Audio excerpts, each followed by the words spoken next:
Nice to see you all here tonight. Is it anybody's first time meditating tonight?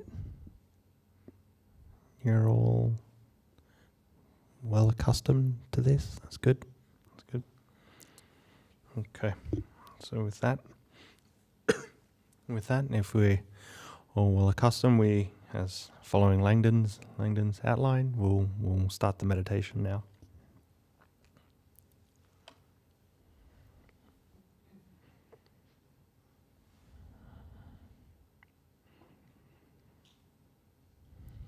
And just start by settling into our seat.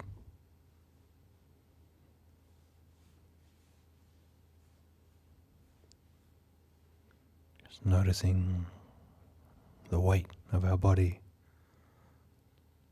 as it presses down against the seat.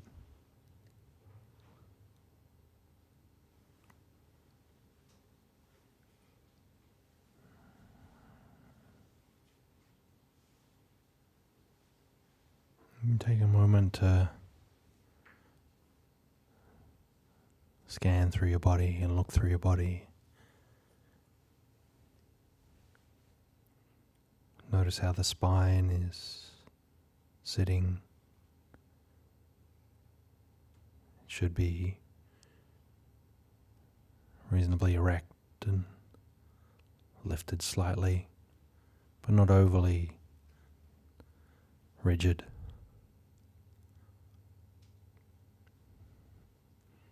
Your shoulders back and relaxed. Notice if there's any tension or tightness there. Just make some small adjustments.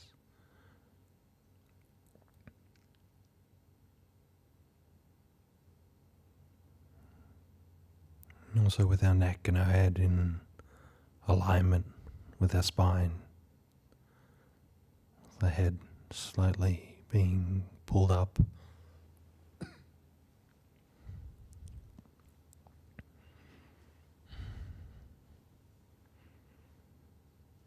And the muscles in the face are soft and relaxed. If there is any squinting or tension, just see if you can let that all hang loose.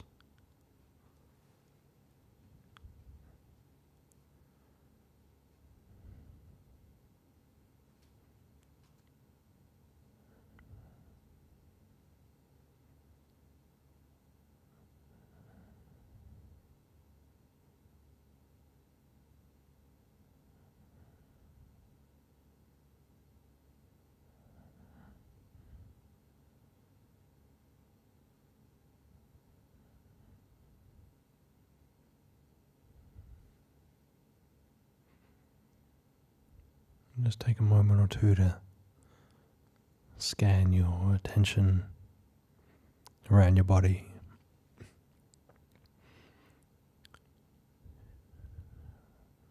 Noticing the pressure or temperature, tingling, the weight, all these different sensations in your body as it simply sits here and breathes.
And as you observe sensations in the body,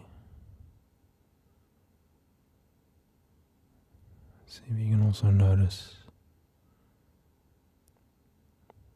all the different feelings as your breath comes in and out. How your whole body seems to move just with this simple act of breathing.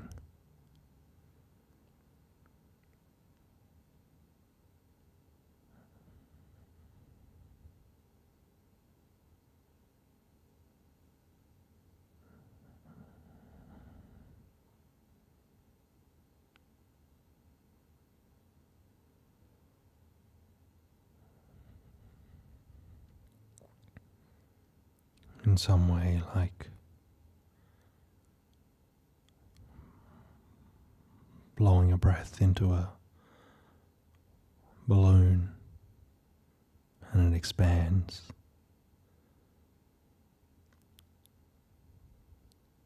And then contracts as you breathe back in.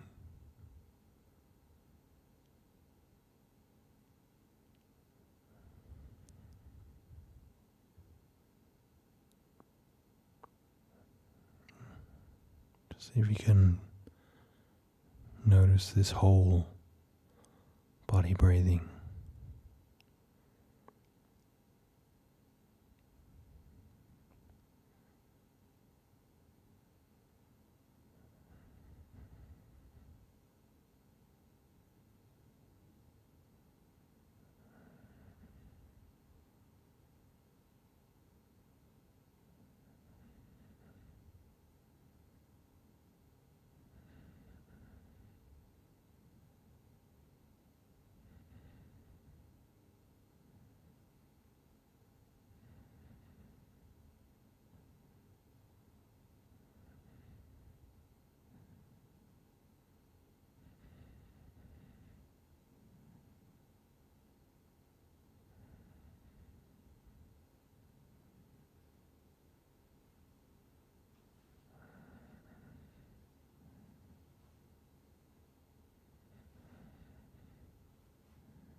if you've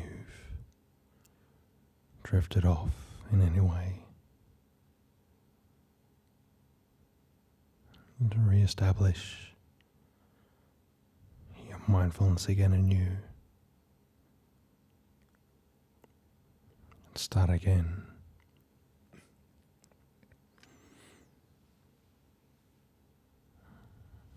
It's quite normal that we drift.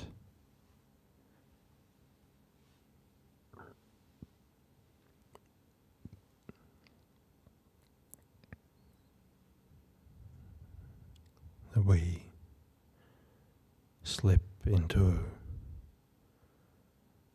kind of a dream-like state.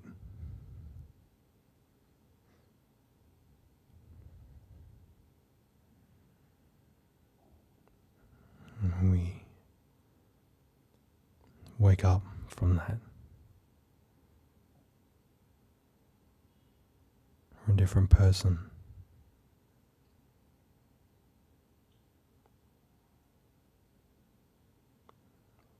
So if you're meditating and you drift and dream like this, whenever you finally wake up anew, just start again.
whatever meditation object that you're using.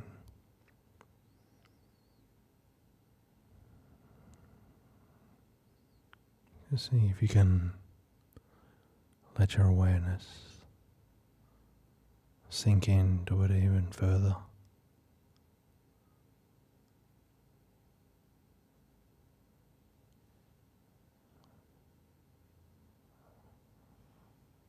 Your awareness become one and unified with the object.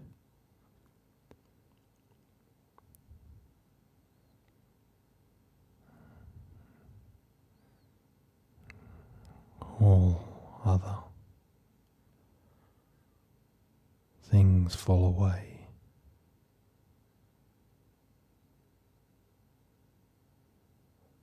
Sounds feeling in your body,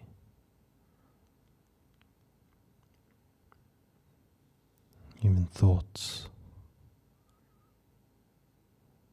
we all start to take a back seat and drift further and further into the distance.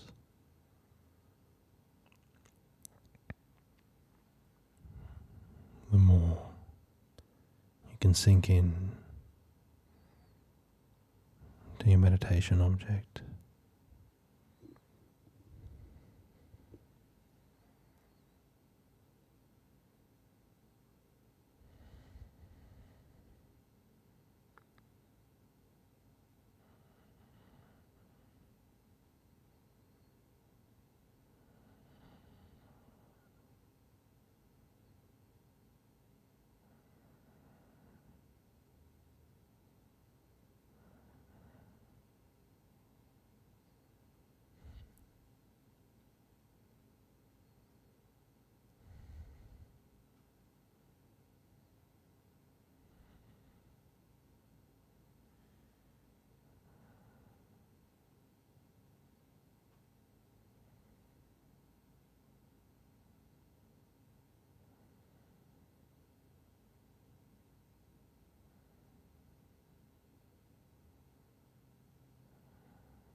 state of stillness.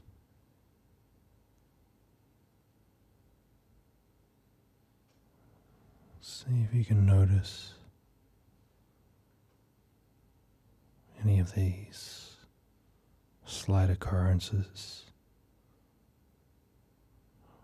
of wanting.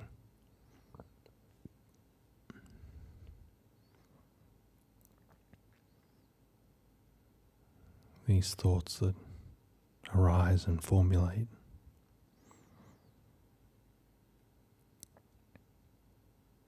Wanting something to be a particular way.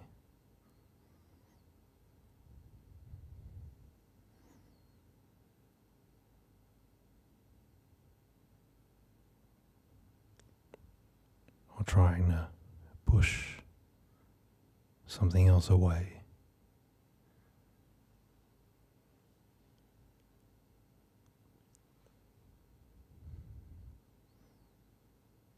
These slight movements of wanting or aversion.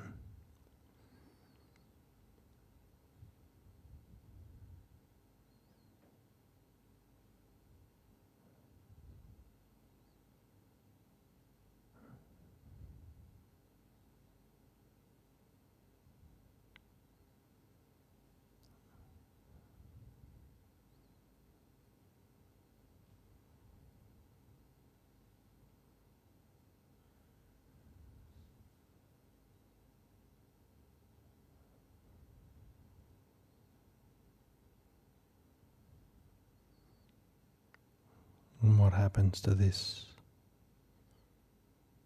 wanting, this fabrication,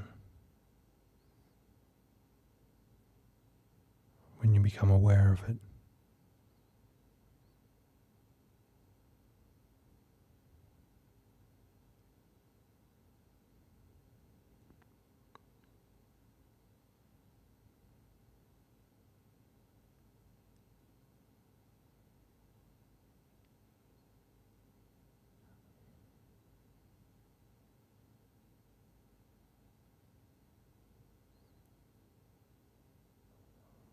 Where is this wanting or aversion arising from?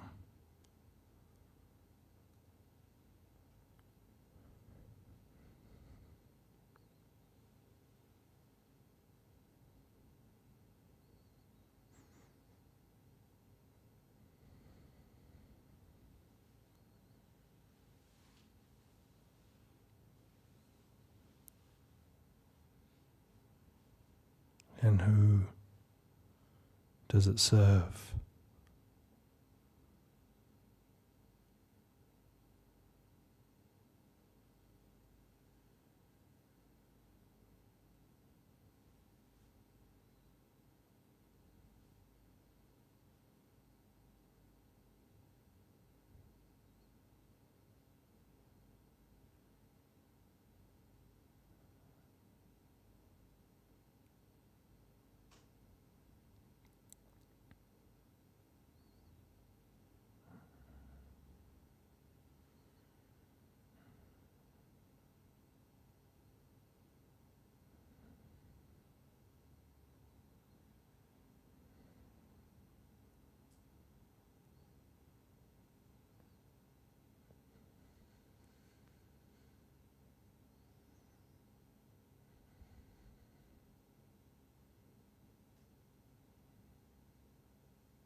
Is there a space between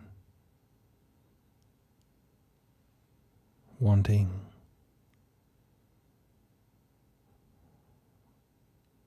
and aversion?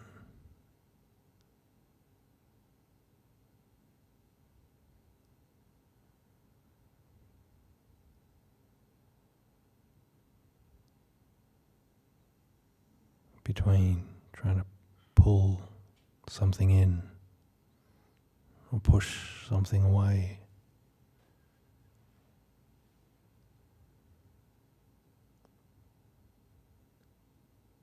Is there a state between that?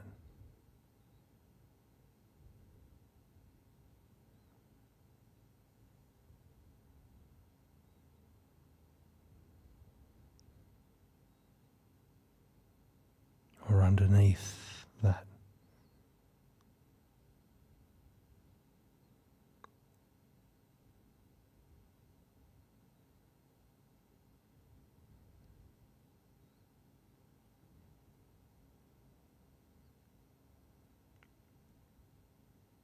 And what's that state of neither wanting nor not wanting? What's that space like?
Very good. Hope you had a nice meditation.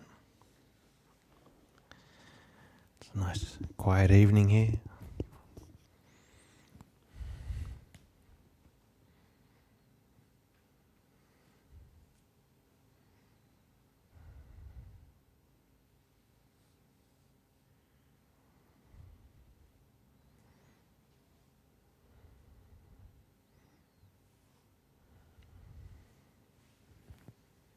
Anybody has any questions or things they'd like to discuss, you can more than welcome to bring it up now.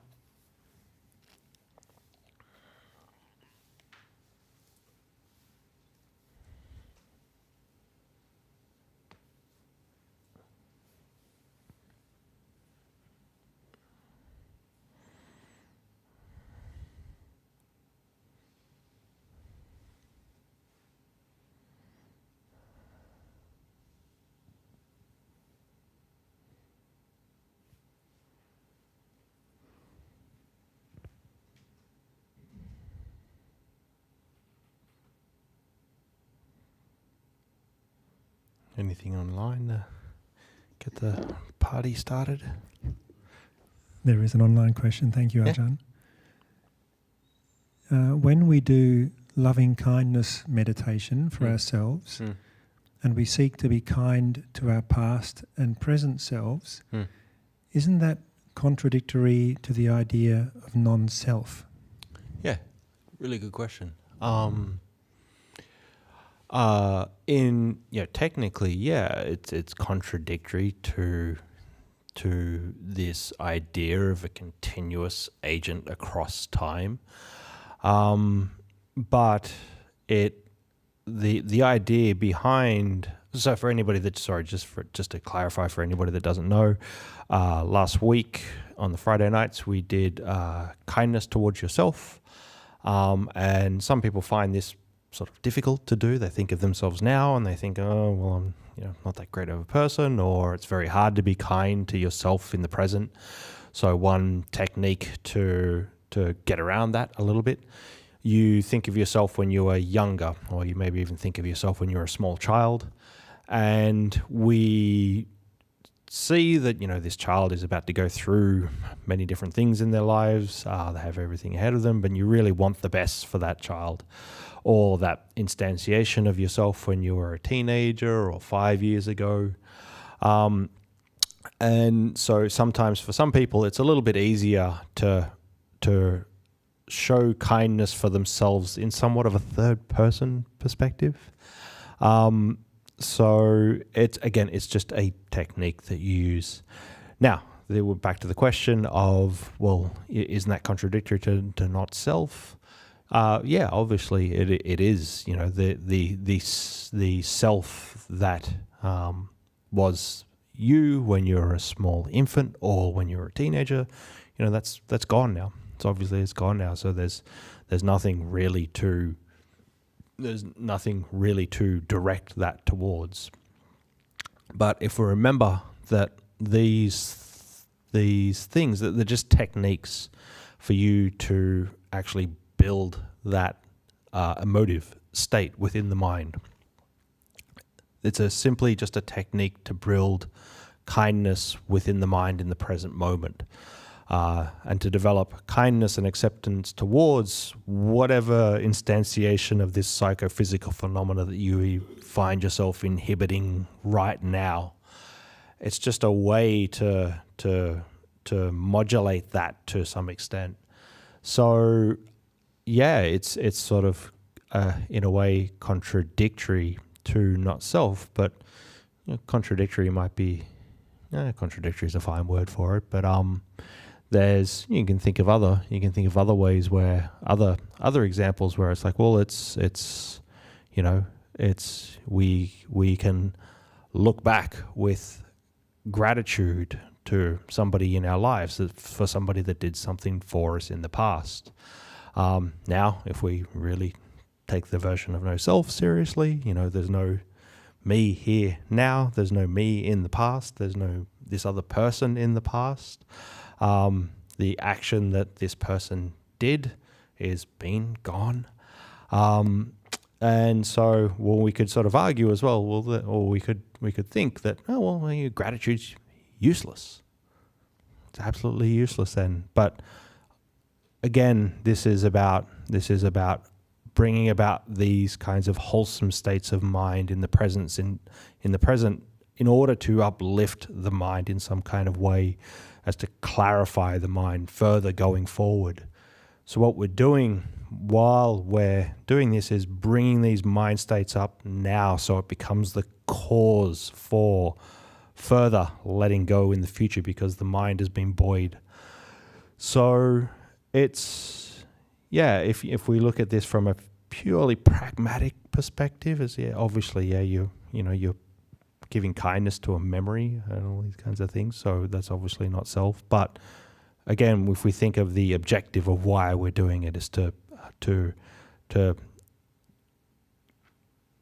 build the heart up in the present, so we're actually putting in the right kinds of causes, so we can eventually start to let go this attachment to the self, and to really actually start to see through and to non-self. So it's a really good question, and I'm gonna think about this a lot more, because when somebody gives me a question like this, it's like I'm sort of rambling a little bit at the moment because I'm thinking through it in real time, but I'm going to think about it a lot more, because that's a really good question. Yeah.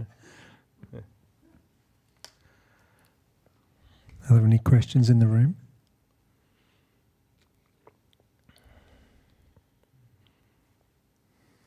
We do have one more online question, Ajahn. Yep. Dear Ajahn, could you please explain what you meant when you mentioned the space between the pulling and the pushing? Thank you. You don't remember that you said it, perhaps? Nope. No. No, I do.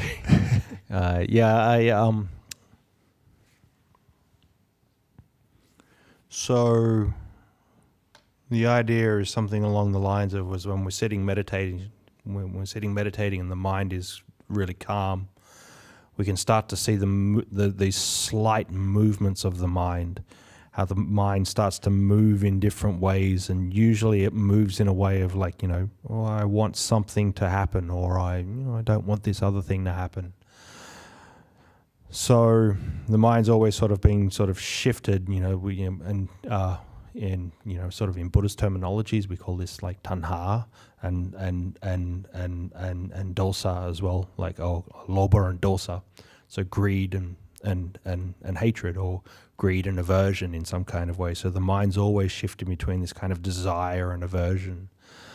And so if we start to notice this movement towards greed, towards desire, or notice this movement towards aversion, we can start to see, well, this is the thing that, even at this very still basis, you get these like tiny movements, and you can see, this is how this whole thing starts to spiral out of control, and it starts to get into really big wants or really big aversions. But it all starts here at this sort of inflection point where there's these tiny movements. Now, what do I mean by the space between that? Well, there is this point where when the mind is still, either of those arise. There's this kind of stillness there where there's no sort of wanting things to be another way, or disliking things in another way. So there's this kind of space between these two poles. And if we can sit and we can rest in that, then there's no desire or aversion that arises in the mind, and the mind can become very, very still and tranquil. So that's essentially what I meant, and this is a temporary state. But the more we can still our minds, and the more we can still it to this point where there's a slight movement of desire, and you can just sort of see it's like this desire just sort of comes and just dissipates, and then there's a space there between that, and then maybe there's a slight aversion, just sort of like rises a little bit and dissipates.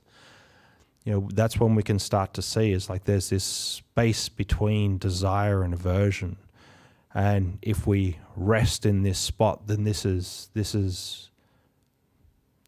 like a pure peace. This is a pure acceptance. This is a pure kind of stillness, because it's not tainted in any kind of way by desire or aversion.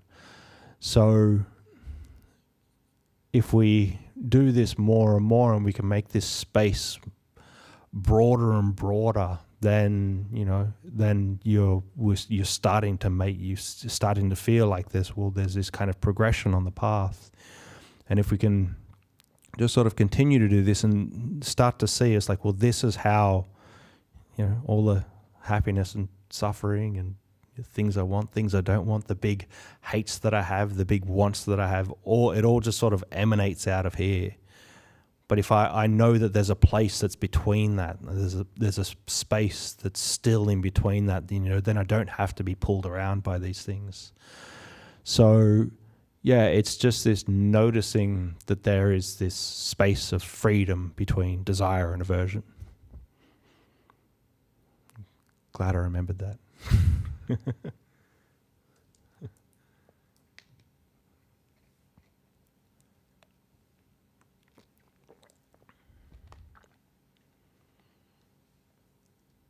Anybody have any final questions, comments, concerns? Yeah. Yeah, for sure. I'm going to repeat it. Yep. That space could be called the pool of silence. Yep. That we will contain, obviously. Yep. Yeah, so the comment was, a way to think about that, space is, did you say like a pure silence or? A pool of like a swimming pool. Yeah, a pool of silence. Yeah, and you could see it in this kind of way. It's this, the kind of the ripples of the waves kind of thing. So yeah, we could see this as a pool of silence in some way. Whatever, whatever analogy sort of works for you. Yeah.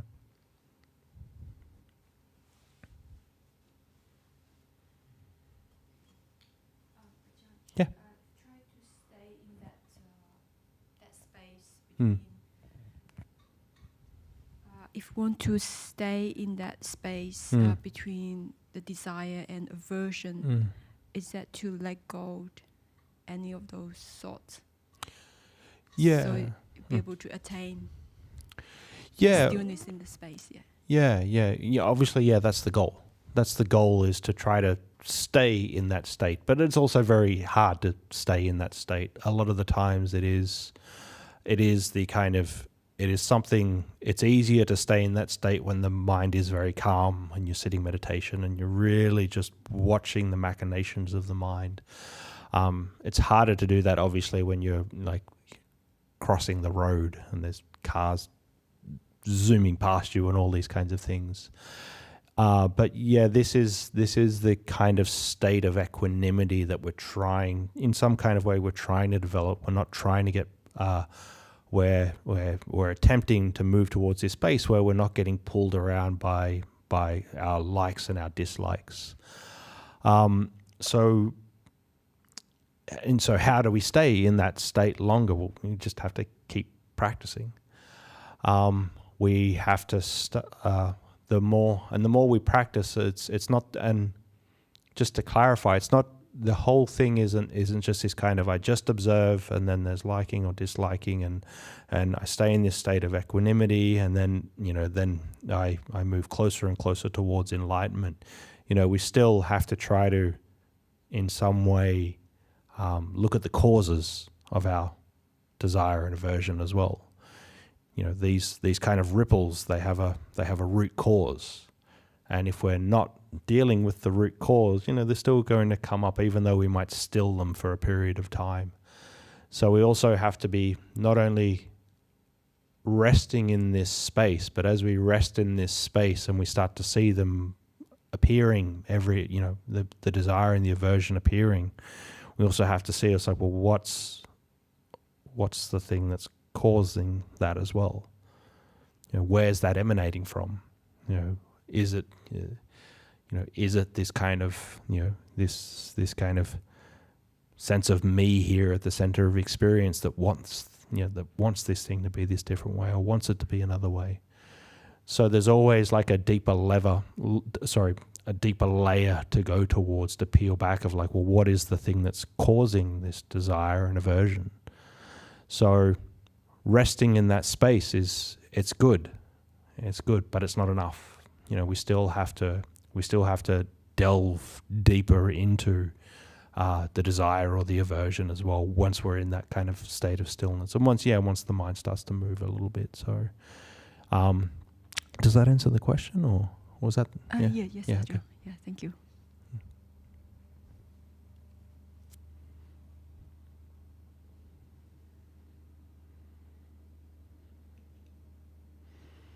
That's good. Nobody has any desires to ask questions.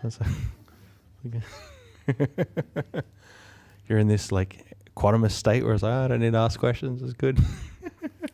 Thank you, Ajahn. There's a comment that I was feeling restless during most of the meditation, but managed to have some peace and stillness.